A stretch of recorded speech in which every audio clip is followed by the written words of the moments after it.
There is power in understanding why we feel the way we do.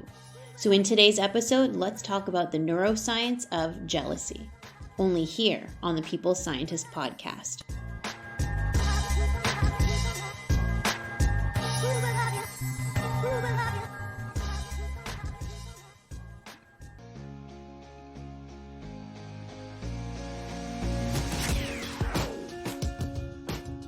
Listening to The People Scientist, the podcast dedicated to helping us optimize our health with the latest scientific findings on neuroscience, physiology, and nutrition. I, your host, Dr. Stephanie Caligiuri, a nutritionist, physiologist, and neuroscientist, will be here with you every single week, bringing us information to ignite our thinking, to help us be one step closer to the healthiest we can be.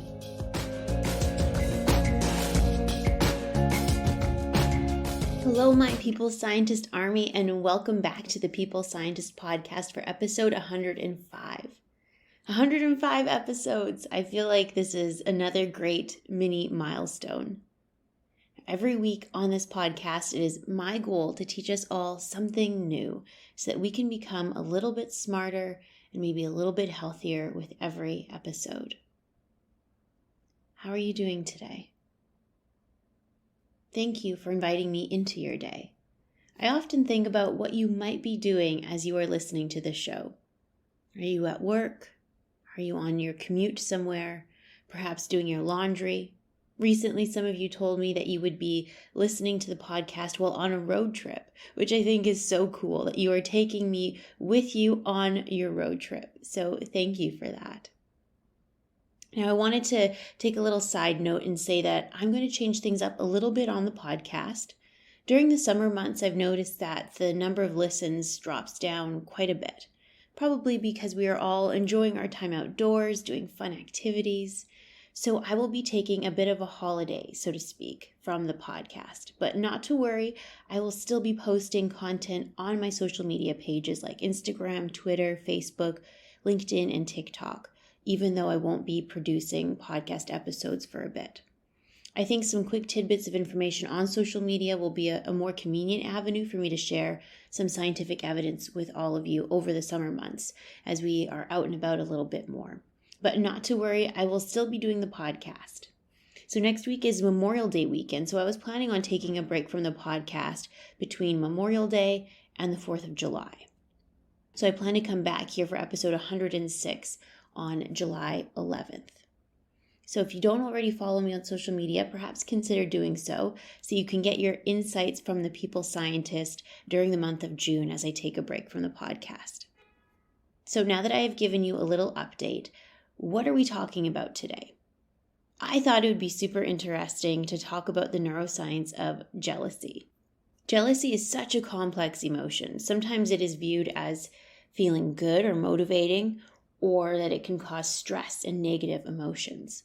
So what is the neuroscience and psychology behind jealousy?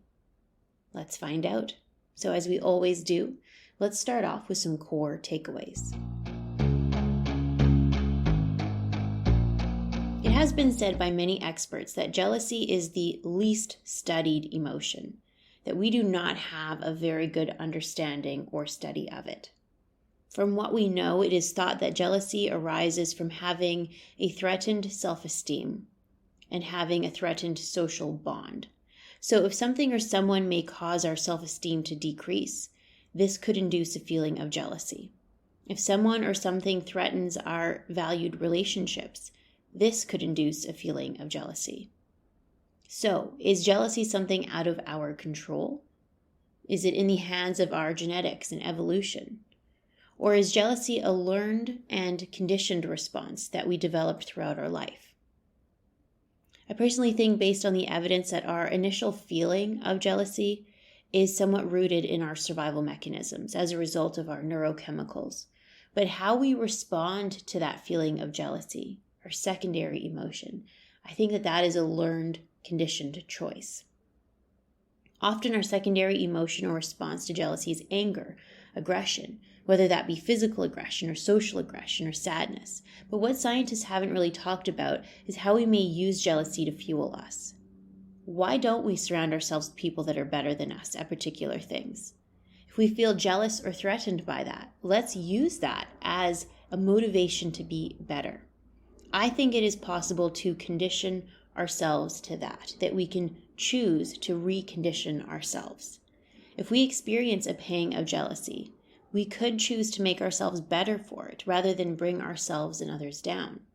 We can do this with a technique called affect labeling, which essentially is us labeling our emotions and determining what is causing us to feel this way. Affect labeling may be an effective strategy because it brings online our critical thinking brain regions and helps reduce the activity of brain regions involved in negative emotions. So now, let's get into those details.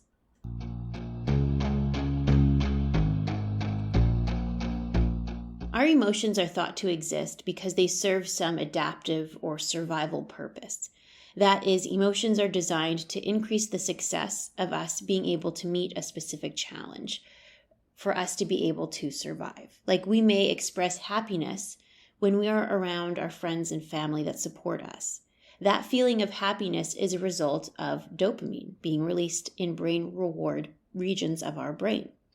Now, this exists in order to reinforce that, yes, being around supportive family and friends is good. Because if we are alone, we are less likely to be able to handle life's challenges and less likely to survive. There's a greater chance of survival when we surround ourselves with supportive people because they can offer protection, help with acquiring resources, increasing the ability for reproduction, etc. Hence, this emotion of happiness is thought to exist in order to ensure our ability to survive, reinforcing things to help us survive.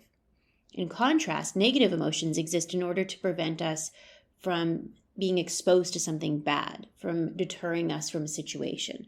The most well-recognized negative emotion in this regard is fear. Our brain is designed to fear things that might be a threat to our survival. So if we accept the idea that our emotions exist to help us survive, then what is the purpose of jealousy? Many scientists have asked this question. Most researchers agree that jealousy functions to evoke responses designed to address relationship threats. Most researchers also agree that the feeling of jealousy is quite aversive and best described as a combination or blend of anger, anxiety, betrayal, and hurt. Most times, jealousy is studied in the context of romantic relationships. However, jealousy can be applied to any social relationship, whether that be among friends, coworkers, or family. If you value a relationship, if someone offers you or what you're able to offer them, and someone threatens that relationship or what you're able to offer each other, that could result in jealousy. Through scientific research, scientists realize that the most common secondary response to this initial feeling of jealousy is anger, a lowered self-esteem, and aggression. It can either result in physical aggression, which seems to occur more commonly in the male sex or gender, and it can also result in indirect or social aggression. And unfortunately, we've probably all experienced indirect or social aggression. So indirect aggression can also be referred to as social aggression. It is a form of social manipulation where the aggressor might influence others around them to attack the person that they feel threatened by. For example, let's say you're at work and a new employee is hired who is brilliant. Particularly, they're brilliant in an area that you are an expert in. Jealousy is a result of our role or position being threatened, whether that be in romantic relationships, friendship, or work. So for example, in this scenario, if we felt jealous, we might want to respond by talking badly, ruining their reputation, or just damaging it a little bit in a way to secure our own. That would obviously be a very negative response to this feeling of jealousy. Let's say in another example, let's say in a friendship that us and our friend, that we have a special bond because we offer each other something that the other wants or needs. Like we offer our friend adventure by being a great travel companion. And they for us offer us being a confidant, someone that we can share our innermost thoughts with. So this is a valued friendship. But let's say now another person joins our friendship circle and they happen to be an even better travel companion because they know all the great places and have better resources to travel. As a result, we may experience jealousy because now this new person is offering our best friend an even better version of what we have given them. So how will we respond? Will we feel bad about ourselves? Will we feel angry? Will we choose to be socially aggressive and talk badly about them behind our back? Or will we choose to respond in a more positive light? So this begs the question, are we in control of our feelings of jealousy? Or are they a result of our genetics and neurochemistry? I think that this initial feeling of jealousy that we may feel, like in these example scenarios I gave, are somewhat out of our control, as they seem to be innate. They seem to be ingrained in our genetics and our survival mechanisms, that we want to have this social support system, and anything that may threaten our ability to survive and be happy. So let me go into detail as to how, to a certain extent, this might be out of our control. For example, Takeshi in 2006 conducted a functional MRI study where they induced feelings of jealousy in men and women, and they scanned their brains to see which brain regions were involved. Intriguingly, men and women had different brain region activity in response to this jealousy. Men tended to exhibit more lower brain primary process brain arousal, like the amygdala and the hypothalamus, while the women exhibited more neocortical arousal by the posterior STS, or the superior temporal sulcus, or the angular gyrus. This finding suggests that the women tended to take a more cognitive, deliberate stance to the jealousy, whereas the men may have taken a more physical, emotionally driven response. Of course, this is not always the case, as men and women can have both responses, but it is interesting to see a different pattern of brain activity between men and women in response to jealousy.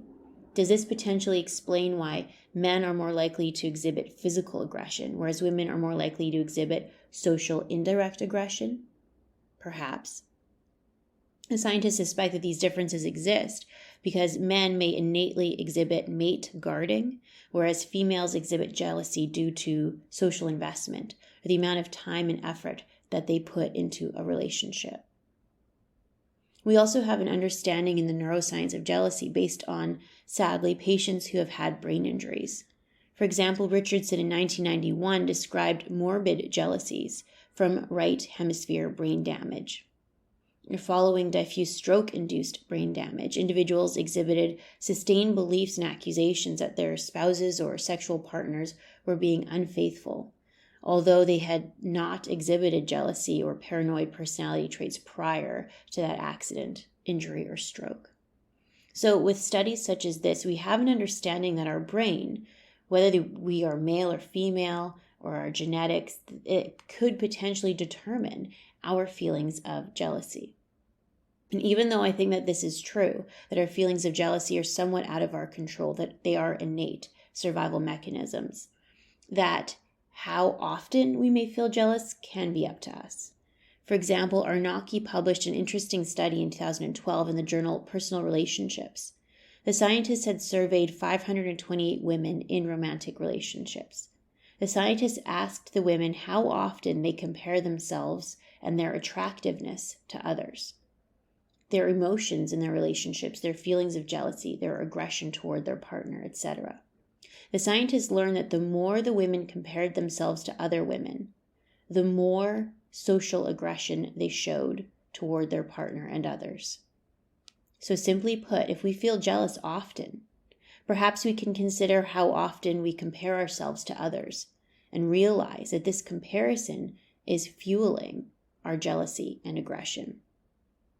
We can then choose to take steps to reducing our comparisons, like less time on social media, which is something that I go into detail back in episode 94, how social media creates an environment of social comparison, and that does not always lead to good emotions. So even though our initial feelings of jealousy are somewhat controlled by our neurochemistry, our survival mechanism, I think that in some way we can control how often we feel that way. But also the secondary emotions, our response to that feeling of jealousy, whether that is anger, sadness, or aggression, I would argue is more so in our control.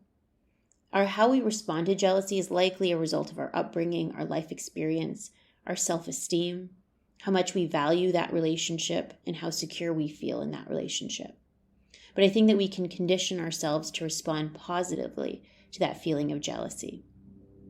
So in this example scenario I gave, where a new person threatens our role as a best friend by being a better travel companion, instead of us responding with social aggression, instead of us responding by talking badly about them behind our back or by feeling sad or angry, what if we looked at this feeling of jealousy as a motivator? What if we decided that having two great friends was better than one? What if we decided that this person could motivate us to be a better friend through different ways? What I mean is, if this new person was a threat because they were a better travel companion than us, then we could choose to work on other attributes of being a good friend. Like we could choose to work on our listening skills, our thoughtfulness, our conversation skills, etc. This approach could make us a better valued friend, thereby securing our position as a friend in this social circle. That would also obviously create an environment of self-improvement. So we can choose to rework how we respond to certain emotions. This also comes down to the logical versus emotional balance of our brain. For example, back in episode 57, I talk about the power of emotional intelligence. One of the things I focused upon in this episode is affect labeling. What I mean by that is labeling our emotions, saying, I feel sad because, I feel angry because, I feel jealous because, and being very specific. This is a powerful skill or exercise as it turns on the logical, critical thinking part of our brain, which just so happens to inhibit the emotional part of our brain. And I go into the details of this in episode 57, how there was a meta-analysis that pooled together hundreds of clinical trials where they imaged the brains of individuals while they felt a certain emotion like fear or happiness. And the scientists asked the participants to do affect labeling, to label their emotions and to describe specifically why they think they felt this way. The scientists realized that the logical part of our brain, like the prefrontal cortex, is often in a tug-of-war with the emotional part of our brain, like the amygdala. Being more logical can help us cope with our emotions, making our emotions less salient, less powerful. But interestingly, they noted that this happened to be specific to negative emotions like fear and anger and sadness.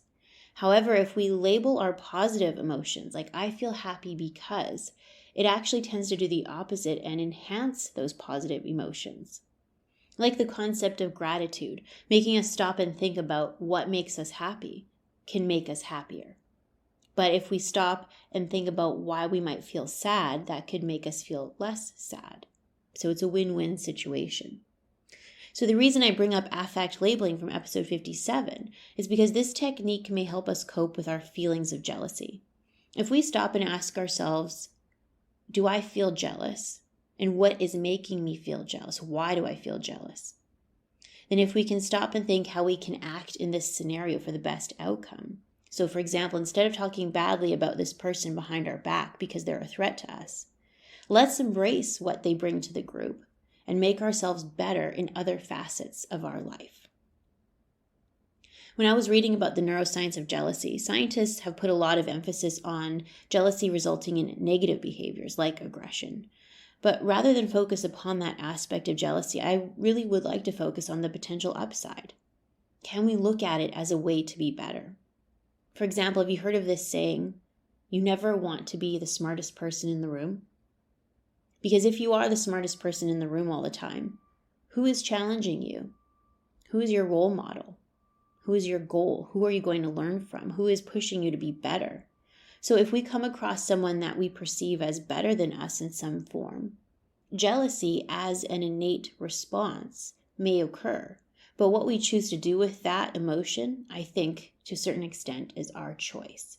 So let's use affect labeling. Let's be logical, and let's respond by saying, I can be better because this person is motivating me to do so.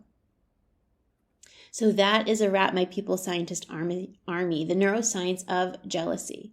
Jealousy is the least studied and understood human emotion. It is intrinsically linked to social bonding and the value that social bonds offer and how another person might threaten that valued relationship. The female versus male brain seems to respond differently to feelings of jealousy. Scientists believe this is due through evolution, that men may respond with aggression to protect mate pairing, and women may respond through more cognitive processes because of the social investment they have put into a relationship. Although this is very likely true for many, there is likely to be overlap for these emotions and feelings across men and women to display both. Our initial feeling of jealousy may somewhat be out of our control because it is rooted in somewhat of an innate survival response, but how we respond to that feeling of jealousy, we can be conditioned to change. One strategy to gain control of how we respond to this emotion of jealousy is called affect labeling, where we stop and try to label our emotion and ask ourselves why we feel this way. If we can understand why we feel this way, it can help us to respond to the situation more positively. Like in the example scenario I gave, we felt jealous because this new person was better at the attribute that we offered our best friend by being a better travel companion. If we were able to pinpoint that as the cause of our emotion, of our feeling of jealousy, then we could either decide to embrace that and have another great travel companion friend because we love to travel, or we can choose to try to improve in other aspects that we bring to the friendship, securing our position as a friend in that circle. And we can choose to be a better person as a result. So I hope that this episode was interesting for all of you. I know that it made me more cognizant of my emotions and how sometimes stopping and asking why we feel a certain way can help bring that logical thinking part of our brain online and can help us make better decisions. If you haven't already listened to episode 57, I encourage you to go back and give it a listen because it is a nice supplement to today's episode where I talk all about emotional intelligence. So as I mentioned at the beginning of this episode, I'm going to take a bit of a break or holiday from making the podcast episodes. I do plan to come back with another episode on July 11th. In the meantime, please make sure to follow me on social media because throughout the month of June, even though I'm taking a break from the podcast, I will still be posting on my social media. I plan to post some of the favorite things or best pieces of scientific evidence that I've shared throughout the 105 episodes. So I hope that you all have a wonderful month of June, or whenever you are listening, I hope that you have a great rest of your day. And I look forward to meeting you all back here for another episode on July 11th. Bye for now. I am a scientist simply sharing scientific evidence. Some of the clinical interventions I discuss are not appropriate for everyone. Before making any changes to your diet or lifestyle, please do consult the advice of your physician or dietitian. My opinions expressed here do not necessarily reflect those of Mount Sinai Hospital and its affiliates.